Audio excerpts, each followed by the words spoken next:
Ready for a trip back in time? Buckle up, because today we're diving into Victorian London. Ooh, Victorian London. Always a fascinating period. It really is. And we're taking our cue from this phrase, cobbled streets, the clatter of horse-drawn carriages, the shouts of street It vendors. really captures the imagination, doesn't it? Sensory overload in the best way. Totally. So let's break it down. First up, those cobbled streets. It's easy to romanticize them, right? But what was it actually like to walk on those things? Well, think less romantic stroll, more obstacle course. These weren't just uneven. They were, well, let's just say sanitation wasn't exactly a priority back then. Ugh, I can only imagine. Mud and dot worse. Exactly. Think about it. If you were a working class Londoner, you were navigating those streets every day, probably in stiff leather boots or more likely worn out shoes. Makes those glamorous period dramas seem a little, misleading.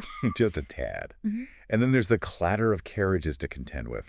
Can you imagine trying to have a conversation with all that going on? It would be like trying to talk next to a construction site. Pretty much. Yeah. And forget about traffic lights or crosswalks. It was a free-for-all out there. Just a constant din of hooves and wheels. And as if that wasn't enough, you've got the shouts of street vendors trying to be heard over all of it. Oh, absolutely. And they were selling everything under the sun. Food vendors were everywhere. Hot pies, fresh fish, each one vying for attention.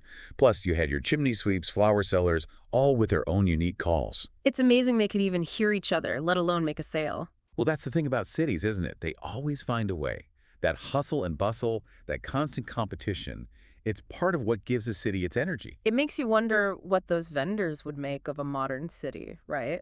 All the noise, but not a street vendor in sight. Right. It goes to show how much things have changed, but also how some things, like that urban energy, remain constant. It really is. It's like taking a snapshot of the past and seeing how it reflects on our present. Exactly. And how it makes us think about the future. Absolutely. So for our listeners, we have a question for you. If you could travel back to Victorian London, what sensory experience would you be most curious about?